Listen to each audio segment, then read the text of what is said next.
자, 어제 구독자분들과 함께 이제 마지막 영상에서 이더리움 2.0 스테이커들의 평균 매입 가격에 대해서 같이 분석을 했었었죠. 일단은 스테이커들의 평균 매입 가격을 우리가 보는 이유가 뭐라고 말씀을 드렸었나요? 이더리움의 보유량이 가장 많기 때문이에요. 자, 현재 보시는 것은 1000만 개에서 1억 개 사이를 들고 있는 전체 지갑의 합산된 물량을 나타내는 것입니다.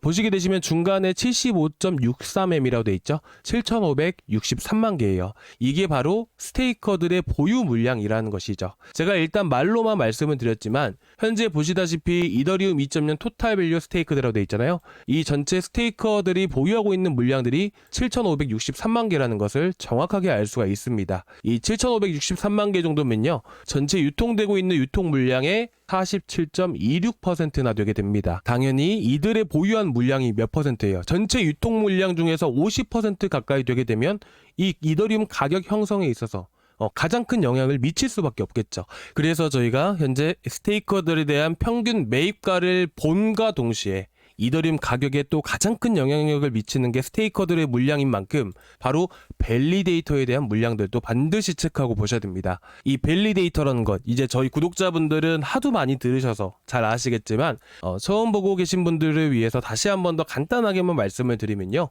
예를 들어서 삼성전자라는 회사가 있고 이제 이 삼전이라는 회사의 직원들이 모두 나가게 되면 어떻게 될까요? 회사가 휘청거릴 수밖에 없겠죠. 그렇죠? 극단적으로 얘기하면 망할 수밖에 없습니다. 직원이 한 명도 없다고 하면 마찬가지예요. 이 밸리데이터는요, 바로 직원과 같다라고 여러분들이 보시면 되십니다. 반드시 필수적으로 있어야 되는 존재예요. 이더리움에서 밸리데이터들이 모두 나가버리게 되면 이제 망한다라고 보시면 되십니다. 정말 망할 수밖에 없습니다. 그만큼 밸리데이터가 정말 중요한데, 이 밸리데이터가 되기 위해서는 32개의 이더리움을 스테이킹을 해놔야 밸리데이터가 될 수 있는 자격이라는 게 주어지게 돼요. 근데 만약에 이 직원들이 나가게 돼버리면 어떻게 될까요? 32개의 이더리움을 최소한으로 32개입니다. 최대 2000개 이상까지 가능해요. 근데 이 밸리데이터들이 만약에 나가버리게 되면 어떻게 될까요?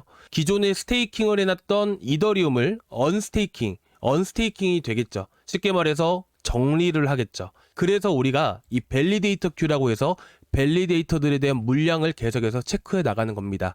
근데 지금 보시면 어떤가요? 2025년 9월 13일에 엑시트라고 해서 이 밸리데이터들에 대한 매도 대기 물량이 267만 개까지 늘어나게 되었습니다. 이 모든 물량들이 언스테이킹 된다는 것은 매도 대기 물량이라고 여러분들이 보시면 되세요. 그래서 당시에 9월 13일이 정확하게 이 시점이었거든요. 이 가격대였습니다. 근데 그 이후로 매도 압력이라는 게 계속 지속적으로 나올 수밖에 없기 때문에 또 이더리움이 상대적으로 더 크게 하락할 수밖에 없었다라고 생각을 해요. 그런데 지금 보시게 되시면 어떤가요? 이 언스테이킹 된 물량이 바닥까지 떨어졌습니다. 그만큼 많은 매물들이 현재 이미 다 나왔다라고 보시면 되세요. 그런데다가 이더리움으로 많은 자금들이 더 지금 현재 더 많이 들어오고 있다 보니까 앞으로 이더리움이 더 이상의 하락을 보일 가능성은 현저하게 떨어진다라고 생각을 합니다. 자, 여기까지 보셨을 때 좀 어떠셨나요? 조금이나마 도움 되시길 바라고요. 조금이나마 도움 되셨다면 구독과 좋아요, 전체 알람 설정까지 꼭 부탁드리도록 하겠습니다. 그리고 제가 뭐 이더리움만 아는 것은 아니고요. 이제 뭐 비트코인, 리플, 너나나나 할 거 없이 볼 수 있는 자료라는 게 무한정으로 많습니다. 뭐 도지코인도 있고 여러 가지 코인들이 있는데, 일단 주요 메이저 코인들 위주로 해서 여러분들께 말씀을 드리고 있어요. 그래가지고 혹시나 뭐 비트코인, 뭐 솔라나 뭐 이런 거 원하시는 분들, 이제 들고 계신 분들, 걱정되시는 부분들 있으시면 댓글에다가 뭐 비트코인, 뭐 솔라나 이런 거 원합니다 하고 남겨주세요. 그러면 제가 하나하나씩 보면서 또 영상에서 같이 또 설명을 드릴게요. 아시겠죠? 그래서 이제 댓글에다가 뭐 비트코인이면 비트코인, 뭐 리플이면 리플 이렇게 말씀을 해주세요. 이렇게 말씀을 해주시면 제가 다음 시간에 또 준비를 해가지고 같이 또 말씀을 드리도록 하겠습니다. 자, 일단은 이제 아직까지 구독과 좋아요 안 눌러주신 분들은 구독과 좋아요 한 번씩 꼭 부탁드리고요. 자, 그러면 이더리움 2.0 스테이커들에 대한 평균 매입가를 한번 같이 분석을 해보겠습니다. 이 분홍 색깔, 이 핑크 색깔 선이 바로 이더리움 2.0 스테이커들에 대한 평균 매입가를 의미하게 되는 것이에요. 그래서 보통 중장기적인 투자를 하시는 분들께 꽤나 많이 도움이 되시는 내용들입니다. 그리고 제가 이것뿐만 아니라 제가 조금 있다가 단기 투자자들에 대한 평균 매입가를 보면서 이게 어떤 의미를 가졌는지, 그리고 이더리움의 저항 구간이 어디인지 이런 것들까지 확실하게 말씀을 드릴게요. 자, 보시게 되시면 이 분홍 색깔 선이 바로 이더리움 2.0 스테이커들에 대한 평균 매입가예요. 이더리움 2.0 스테이킹이라는 것은 2020년도 말부터 만들어졌기 때문에 현재 보고 계신 데이터가 바로 한 5, 6년간의 데이터들을 여러분들이 보고 계신다라고 보시면 되세요. 그래서 전체적인 이더리움에 대한 흐름들을 우리가 분석을 해봤을 때는 보시다시피 검은 색깔이 이더리움에 대한 가격이고요. 이더리움의 가격이 스테이커들에 대한 평균 매입가를 이탈하게 되자마자 하락 추세로 전환됐다라는 것을 알 수가 있고요. 이 반대로 이 구간들을 돌파를 한 순간부터 해서 한 번에 큰 시세가 나와줬다라는 것을 우리가 알 수 있습니다. 그래서 우리가 향후에 이더리움을 단기적으로 투자를 하는 것은 아니잖아요. 앞으로 이더리움이 더 크게 올라가고 또 급락하는 시점들이 또 찾아올 거 아니에요. 급락할 때 우리가 매수 타점을 잡는다면 이런 것들을 활용하면 좋아서 말씀을 드리는 것이고요.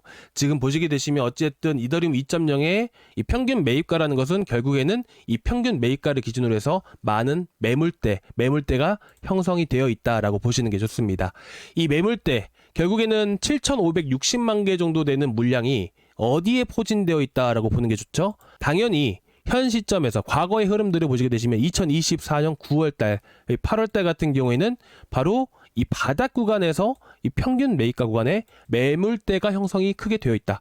7,560만 개 정도 되는 물량이 이 구간에 많이 이렇게 형성이 되어 있다는 것이죠.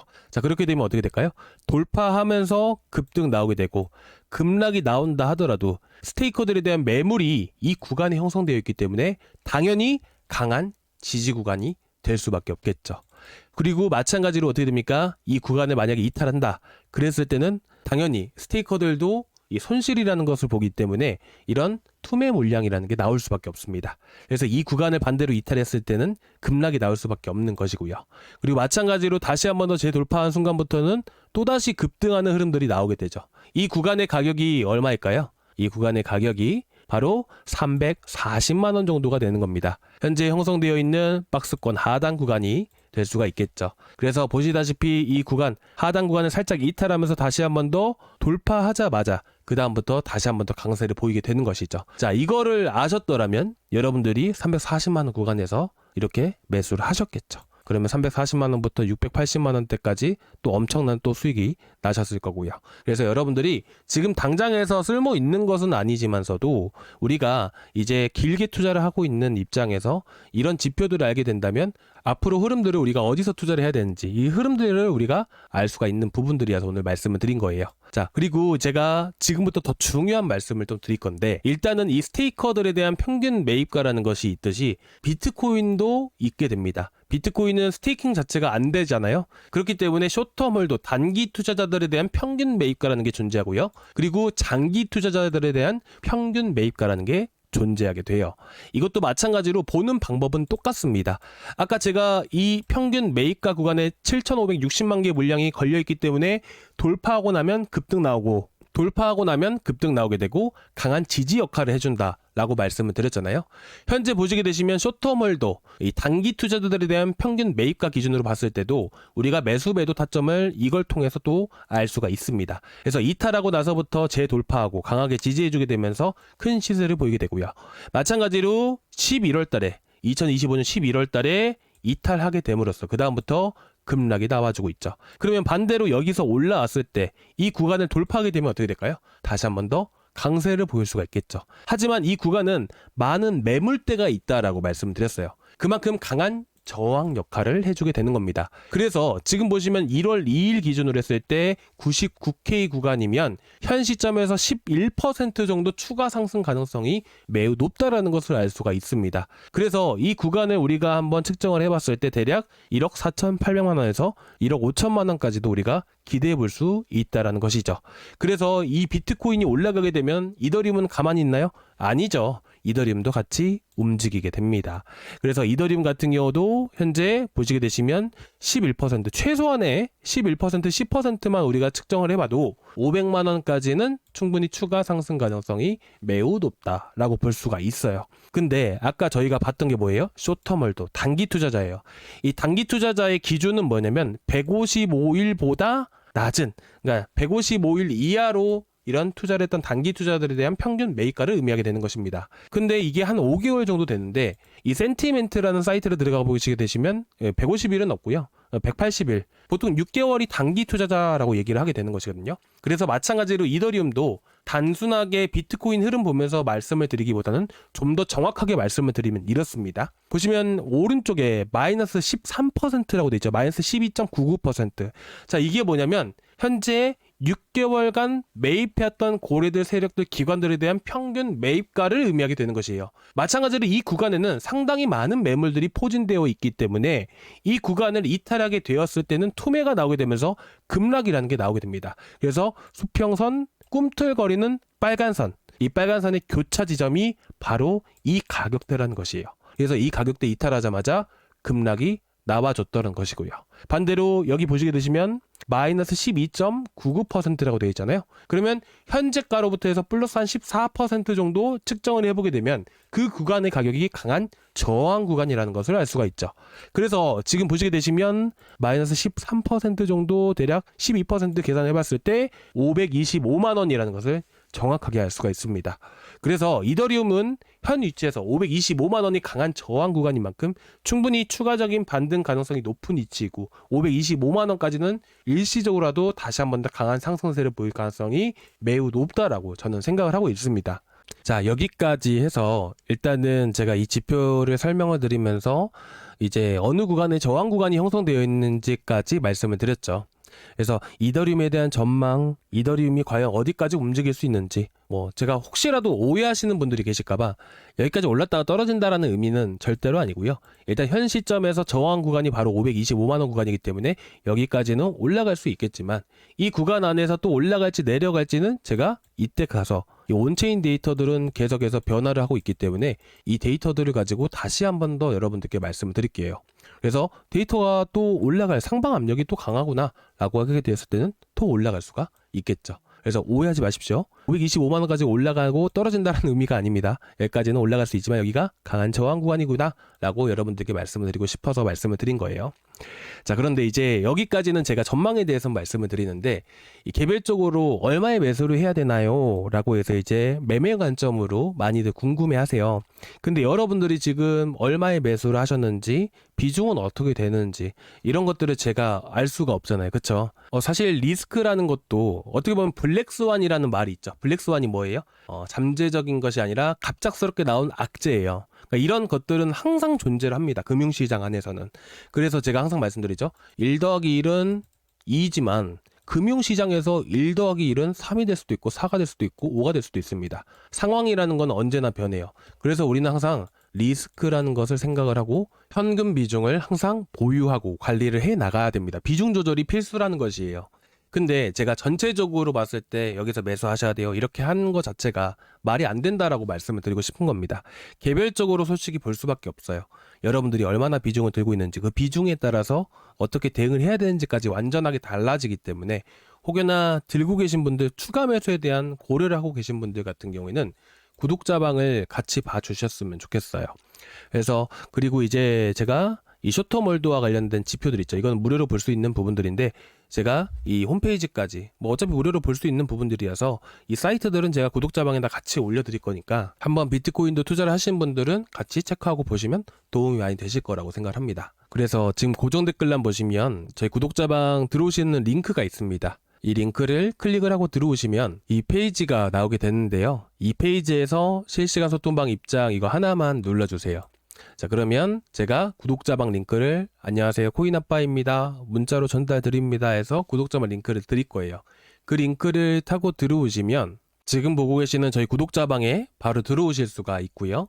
그래서 단순하게 이제 영상에서처럼 이더리움에 대한 전망 이슈들 당연히 올려드리지만 이제 가만 보고 있을 수는 없잖아요. 단타를 해야 되는 시기들이 분명히 또 찾아오기도 하고요. 그래서 단타를 할 때 또 어떤 코인으로 단타를 하면 좋을지 그리고 매수 타점, 매도 타점까지 같이 또 공유를 해드리고 있기 때문에 여러분들이 궁금하시거나 또 이제 단타 하실 때 어떤 걸 해야 될지 어려우시다면 언제든지 들어오셔서 물어봐 주시기 바랍니다. 최대한 저도 여러분들이 투자하시는 데 도움이 많이 되실 수 있게끔 좋은 정보들도 많이 제공하고 있고요. 저희 정보들은 여러분들 이런 것들 다 유료로 봐야 돼요. 글래스노드 스튜디오라고 해서 여러분들이 한번 들어가 보시면 다 돈 주고 봐야 되는 것들입니다. 이것도 마찬가지로 돈 주고 봐야 되는 것이고요. 근데 어쨌든 제가 결제하고 보고 있는 부분들이 있고 이제 이런 정보들을 우리가 또 참고해서 본다면 또 도움이 많이 되실 수 있는 것들이라서 한번 제가 이런 것들을 보여드리면서 또 설명도 드리고 있는 겁니다. 그래서 혹시나 지금 이 시기 또 다들 힘드신 거 압니다. 저도 마찬가지로 똑같이 투자를 하는 사람으로서 왜 그 심정을 모를까요? 근데 이 시기 잘 이겨 나가셔야 될 거 아니에요. 충분히 또 좋은 시기들 찾아오고 충분히 회복할 수 있는 좋은 시기 찾아올 거니까 좀만 더 힘내셨으면 좋겠습니다. 자, 오늘 여기까지 준비했는데 조금이나마 도움 되셨다면 구독과 좋아요 한 번씩 부탁드리도록 하겠습니다. 다음 시간에 또 뵙도록 하겠습니다. 감사합니다.